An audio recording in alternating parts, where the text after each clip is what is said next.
Bonsoir.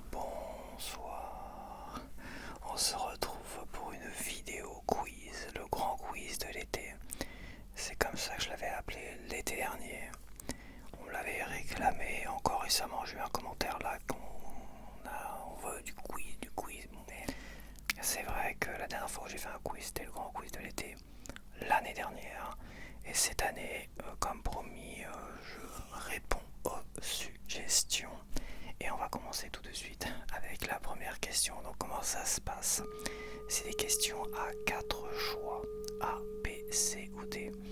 Donc à toi de choisir, toi, c'est ce qui rend la chose un peu plus facile aussi. Ça permet de... Voilà.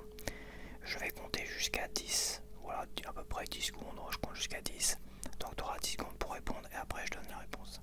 Bon, tu peux les noter, tu peux juste te détendre, tu peux répondre en commentaire si tu as eu la moyenne ou pas. Le but c'est quand même d'avoir la moyenne. Donc il y a plein de questions que j'ai inventées. Et il y a des questions que j'ai été chercher sur Google et tout ça pour avoir des trucs un peu plus généraux pour tout le monde aussi. Parce que si je parle que des trucs autour des films, du cinéma, des jeux vidéo, de moi-même, voilà, ou de mes passions comme l'année dernière où ça tournait vraiment autour de ma chaîne et de moi. Cette fois-ci, on est comme un peu plus général. Voilà. Donc, on va commencer avec la première question. Donc, quel est le premier long métrage d'animation des studios Disney? Je répète, quel est le premier long métrage d'animation des studios Disney?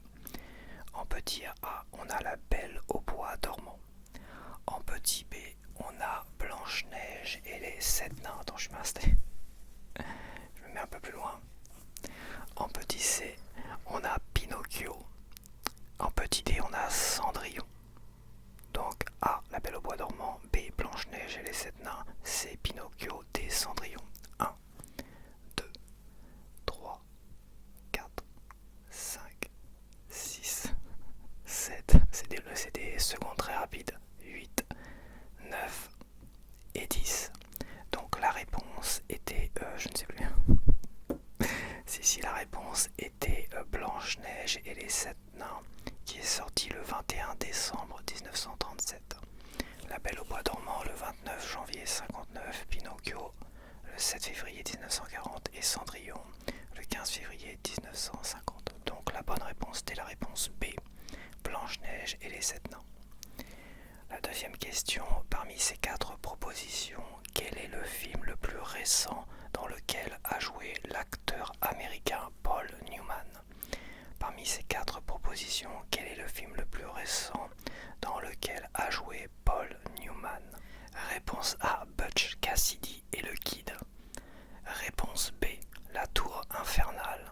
Réponse C, Luc la main froide. Réponse D, L'Arnaque. Donc parmi ces 4 propositions, quel est le film le plus récent dans lequel a joué Paul Newman? A, Butch Cassidy et le Kid. B, La Tour Infernale. C, Luc la main froide. D, L'Arnaque. 1, 2.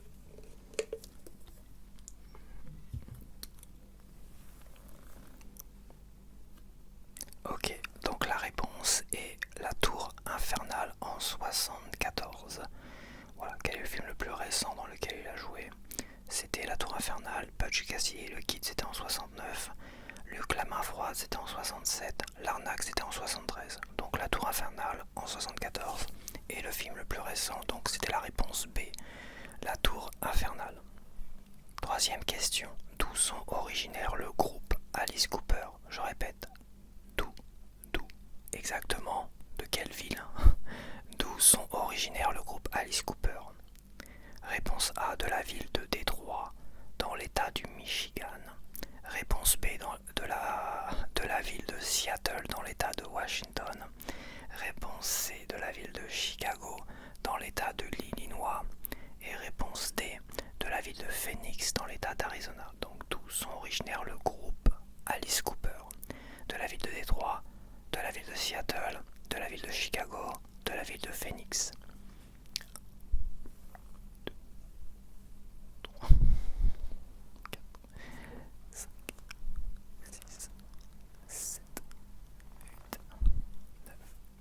10. Donc la réponse était la réponse D, de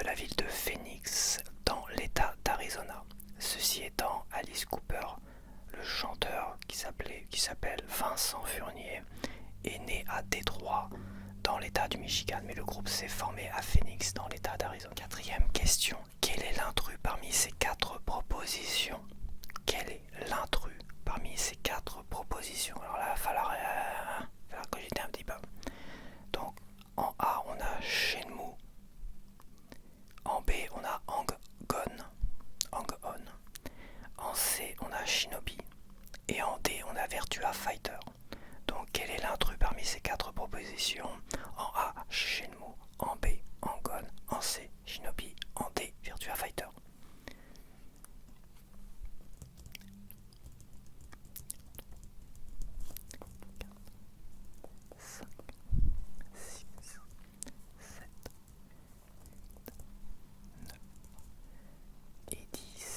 Donc la réponse était, l'intrus était la réponse C, Shinobi, qui a été conçu et créé par Yukata Sugano, alors que les 3 autres titres, Shenmue, Hang-On et Virtua Fighter, ont été créés et conçus par Yu Suzuki.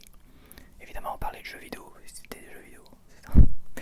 Si t'as pas trop compris, c'était quoi ces noms? C'était des jeux vidéo. 5e question, pourquoi on appelle la Seconde Guerre mondiale la Seconde Guerre mondiale?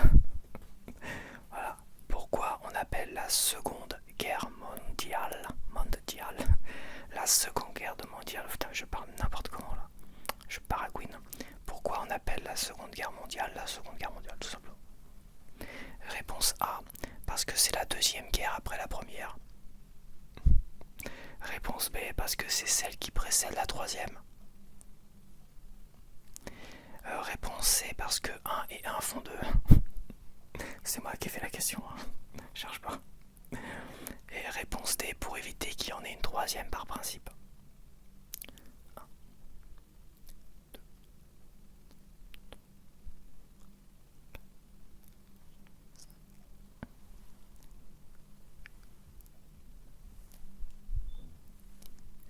Donc la réponse exacte était la réponse D, pour éviter qu'il y en ait une 3e par principe. Et évidemment, on utilise le terme seconde parce que le terme seconde n'appelle pas à une suite, là où le terme 2e appelle à un 3e, un 4e et tout ça. Donc par principe, pour qu'il n'y ait plus de guerre mondiale, on l'a appelé la Seconde Guerre mondiale. Dans des duels, dans des compétitions, quand il n'y a que 2 personnes, on a le premier et le second. Il n'y a pas de 3e, 4e. Donc le second n'appelle pas forcément à une suite. Mais on a vu dans des expressions comme en voiture, tu passes la première, tu passes la seconde et tu passes la 3e. Bon, ça c'est un petit peu faux, mais bon, c'est pas totalement faux non plus. Mais par principe et par élégance, on va dire, pour ne pas qu'il y ait à nouveau la moindre guerre mondiale à l'avenir, on l'a appelée la Seconde Guerre mondiale et non pas la 2e guerre mondiale. En 6e question, quelle a été l'annonce choc de PlayStation en début d'été? Là. Quelle a été l'annonce choc de PlayStation en début d'été? Réponse A, ils ont rétabli la peine de mort dans de nombreux pays. Ouais, ça c'est dégueulasse. Réponse B, ils ont vendu leur âme au diable. Réponse C, ils se sont tirés une balle dans le pied. Réponse D, ils ont annoncé la fin du support physique Blu-ray en 2028 pour l'ensemble de leurs consoles JV. C'est un peu long. Donc est-ce que j'ai besoin de répéter? Je pense que c'est une question très facile que j'ai pas besoin de répéter. Plusieurs réponses sont possibles finalement. Oui, bon. 1, 2, 3, 4, 5, 6, 7, 8, 9, 10. Et oui, la réponse était la réponse D. Ils ont annoncé la fin du support physique Blu-ray en 2028 pour l'ensemble de leur console JV. C'était très long. Mais c'était pas bon. C'était pas bon du tout. Donc, 7e question. Quelle est la seule langue officielle du Brésil? Quelle est la seule langue officielle du Brésil? Réponse A, le brésilien. Réponse B, le brésilien espagnol. Réponse C, le portugais brésilien. Réponse D, le patois normand espagnol brésilien. Je répète, quelle est la seule langue officielle du Brésil? Réponse A, le brésilien. Réponse B, le brésilien espagnol. Le brésilien espagnol pour la réponse B. La réponse C, c'est le portugais brésilien. Et la réponse D, c'est le patois normand espagnol brésilien.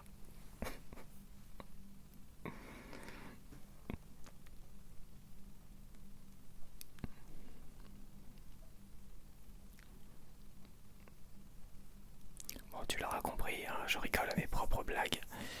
Donc la réponse exacte était la réponse C, le portugais brésilien. En 8e question, après la révision constitutionnelle du 23 juillet 2028, non 2008, je recommence, après la révision constitutionnelle du 23 juillet 2008, ah oui, ça devient sérieux les questions. Théoriquement, c'est une de mes questions, j'ai pas été à piocher celle-là.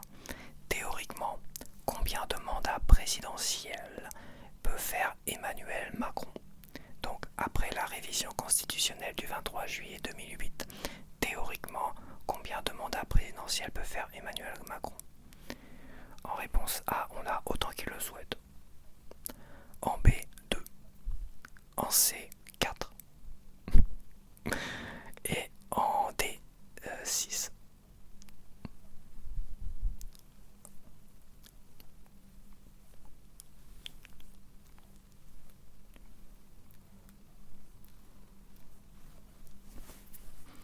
Donc la réponse exacte était la réponse A, autant qu'il le souhaite. Alors pourquoi j'ai mis après la révision constitutionnelle du 23 juillet 2008? C'est qu'avant ces deux révisions constitutionnelles, avant un président pouvait être élu indéfiniment en fait. Il pouvait être élu à chaque mandat, il pouvait continuer un mandat, 2 mandats, 3 mandats, 4 mandats, il pouvait être élu indéfiniment. Même si ça ne s'est pas fait plus de 2 je crois. Et avant c'était les septennats, c'était 7 ans à l'époque de Chirac et tout ça. C'était 7 années, il fallait se coltiner ces gars-là. Et ils pouvaient être élus indéfiniment. Et maintenant c'est passé, c'est passé à 5 années, je sais plus quand exactement. Et après la révision constitutionnelle, il était impossible finalement de faire de plus de 2 mandats d'affilée. Et là tu te dis pourquoi autant qu'il le souhaite. En fait, la restriction c'est 2 mandats d'affilée. Il ne peut pas faire plus de 2 mandats d'affilée de quinquennat, donc de 5 années, contrairement à avant c'était 7 années, c'était tous les ans. Mais il peut laisser un quinquennat défiler avec un autre président et revenir après et refaire 2 quinquennats d'affilée. Et après il peut laisser encore un quinquennat défiler avec un autre président et revenir avec 2 quinquennats d'affilée, etc., etc. Il peut en faire autant qu'il veut finalement. Question numéro 9. Quel célèbre monument inscrit à l'UNESCO se trouve au cœur d'une baie connue? Quel célèbre monument inscrit à l'UNESCO se trouve au cœur d'une baie connue?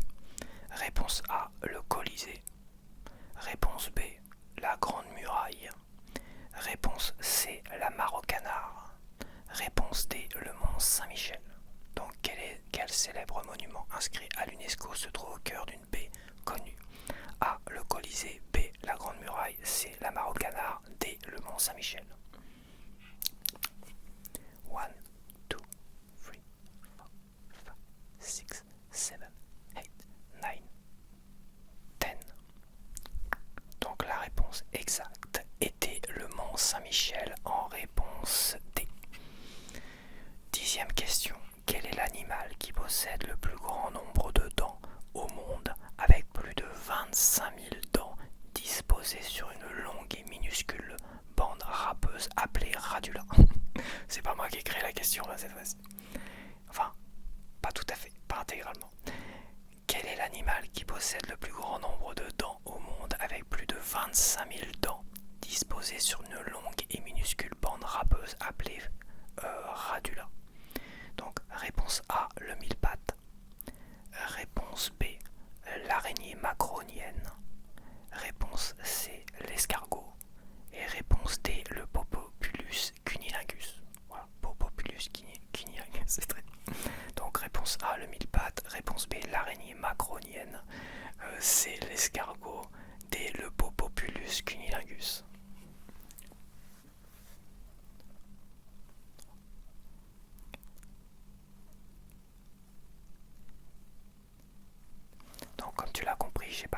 question, mais j'ai créé les réponses d'une certaine manière. Donc la réponse exacte était la réponse C, l'escargot. 11e question, quel groupe de musique allemand est à l'origine du pirate metal ou du metal pirate? Quel groupe de musique allemand est à l'origine du pirate metal ou du metal pirate? En réponse A, on a Running Wild. En réponse B, on a Halloween.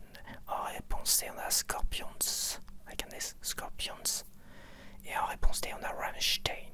Donc, quel groupe de musique allemand est à l'origine du pirate metal? Réponse A, Running Wild. Réponse B, Halloween. Réponse C, Scorpions. Réponse D, Rammstein. Rammstein. Bastins. Il n'y a pas de S à la fin. 1, 2, 3, 4, 5, 6, 7, 8, 9 et 10. La réponse exacte était la réponse A, Running Wild. Running Wild. En 12e question, trouve l'intrus parmi ces consoles de jeux vidéo. 12e question, trouve l'intrus parmi ces 4 consoles de jeux vidéo. Donc en A, on a la PC Engine GT. En B, on a la Lynx. En C, on a la Game Gear ou la Game Gear. En D, on a la Saturn. Donc trouve l'intrus parmi ces consoles. En A, la PC Engine GT. En B, la Lynx. En C, la Game Gear. En D, la Saturn.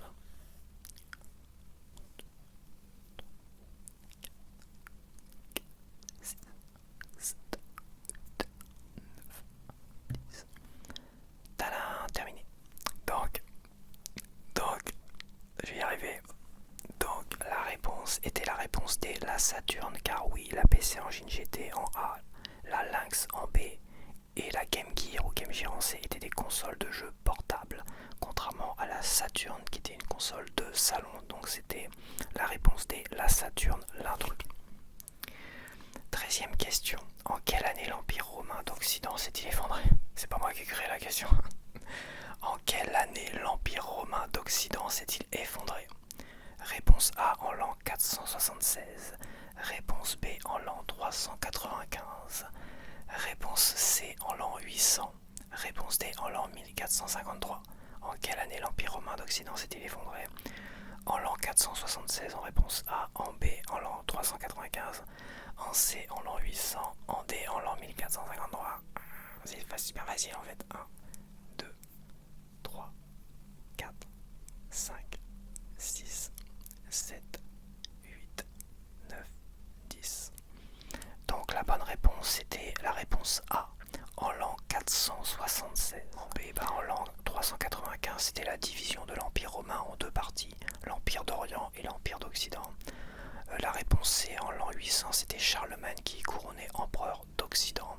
Après, évidemment, l'effondrement de l'Empire romain d'Occident. En D, on a en l'an 1453, c'était la chute de Constantinople, fin de l'Empire romain d'Orient cette fois-ci, et pas d'Occident. Voilà. Donc en 1453, c'était la chute de Constantinople. 14e question, quel est le plus long fleuve d'Europe?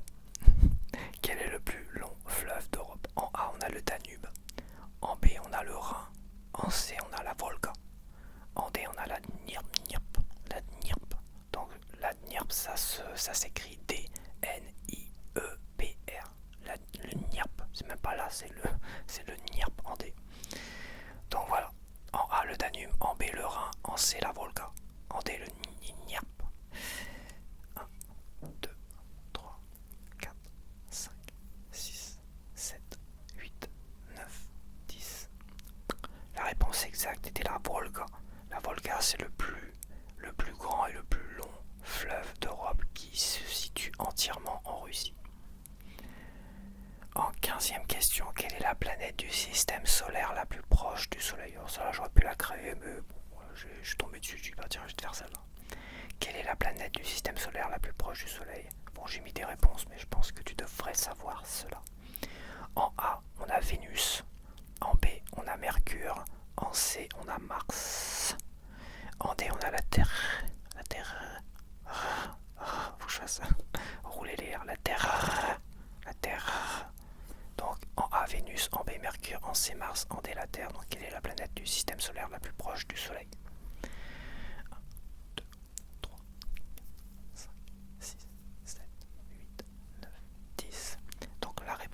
exacte était Mercure. Donc la réponse B. Mercure était la plus proche du Soleil. Ensuite on a Vénus. Après on a Mars. Non, après on a la Terre. En troisième, plus proche du Soleil, on a la Terre. Et en quatrième, on a Mars. Ouais, Mars est un peu plus éloigné du Soleil que nous. Donc en 16e question, trouve l'intrus parmi ces équipes de football à ce jour. Trouve l'intrus parmi ces équipes de football à ce jour. Je précise bien à ce jour. Hein, trouve l'intrus parmi ces équipes de football à ce jour. En réponse A, on a l'équipe de France. En réponse B, on a l'équipe d'Espagne. En réponse C, on a l'équipe d'Argentine. Et en réponse D, on a l'équipe d'Uruguay. Donc trouve l'intrus parmi ces équipes de football à ce jour. En A, la France. En B, l'Espagne. En C, l'Argentine. En D, l'Uruguay. 6, 7, 8, 9, 9 et demi, 9, 3 quarts, 10. Donc la réponse exacte était la réponse D, la réponse C. Mais moi j'allais me tromper en fait. La réponse exacte était la réponse C. Donc l'intrus était l'Argentine car la France est 2 fois championne du monde avec 2 étoiles. L'Espagne, aujourd'hui comme elle a gagné la Coupe du Monde, elle est 2 fois championne du monde avec 2 étoiles. C'est pour ça que je dis à ce jour. L'Argentine est 3 fois championne du monde. Donc non, c'est l'intrus. Et l'Uruguay est 2 fois championne du monde. Au moins officiellement, quoi qu'officieusement ils se mettent 4 étoiles et que c'est voilà, je vais pas revenir sur ce détail, mais c'est donc l'intrus. La réponse c'est l'Argentine. En 17e question, quel organe du corps humain est principalement responsable de la filtration et de l'épuration du sang? Quel organe du corps humain est principalement responsable de la filtration de l'épuration du sang? Je parais oui à la fin. Donc, quel organe humain du corps humain est principalement responsable j'arrive pas, j'essaie de le dire correctement, j'y arrive pas. Quel organe du corps humain est principalement responsable de la filtration et de l'épuration du sang? Voilà, quand même. Donc en réponse A, on a le cœur. En réponse B, on a les reins. En réponse C, on a le foie. Et en réponse D, on a les poumons. C'est facile quoi. En A, on a le cœur. En B, on a les reins. En C, on a le foie. En D, on a les poumons. 1, 2, 3, 4, 5, 6, 7, 8, 9 et 10. Donc la réponse exacte était les reins. La réponse B. Et oui, c'est les reins qui filtrent et qui épurent le sang, qui évacuent les déchets qu'il y a dans le sang. Voilà, voilà. En question 18, en quelle année le mur de Berlin a-t-il été abattu? En quelle année le mur de Berlin a-t-il été abattu? Réponse A en 1961, réponse B en 1987, réponse C en 1991, réponse D en 1989. Donc, en quelle année le mur de Berlin a été abattu? Si tu sais pas ce que c'est le mur de Berlin, tant pis. En réponse A 1961, en B 87, en C 91, en D 89. 1, 2, 3, 4, 5, 6, 7, 8, 9 et 10. Donc la réponse exacte était la réponse D en 1989. Il est tombé le 9 novembre 89. En 61, c'était l'année de construction du mur de Berlin. En 87, donc la réponse B, c'était le discours de Ronald Reagan devant le mur, demandant à Gorbatchev de le détruire. En 91, la réponse C, c'était l'année de la dislocation de l'Union soviétique. C'était la réponse D en 89. 19e question. Quel souverain français a fait construire le château de Versailles? Quel souverain français a fait construire le château de Versailles? Voilà, c'est vraiment des questions de quiz général que je pense reviennent assez régulièrement. Donc elles sont, je pense, assez faciles pour ceux qui en font beaucoup. Donc quel souverain français a fait construire le château de Versailles? En réponse A, on a Louis XIV. En réponse B, on a Louis XVI. En réponse C, on a François Ier. Et en D, Henri IV. Louis XIV en A, Louis XVI en B, François Ier en C, Henri IV en D.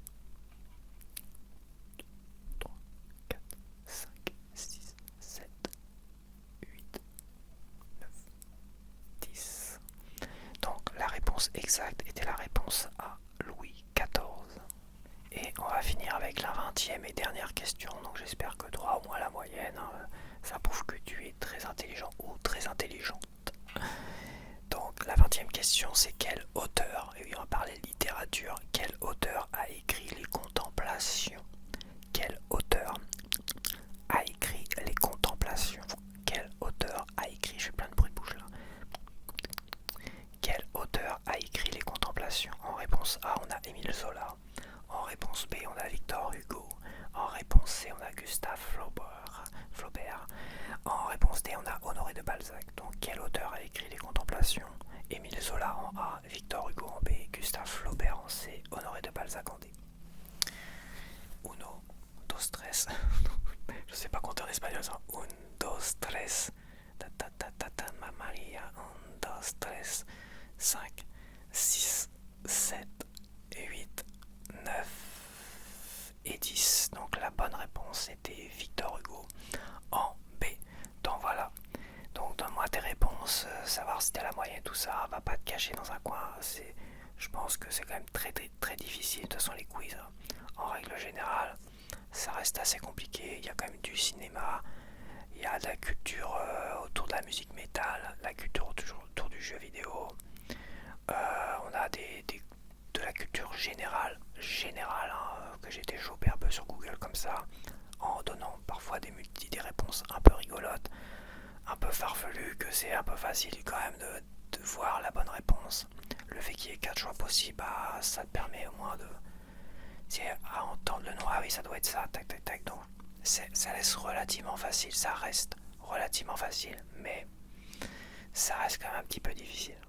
Après oui, je ne laisse que 10 secondes en fait. Je compte jusqu'à 10 seulement pour éviter que tu ailles sur internet à côté et essayer de trouver.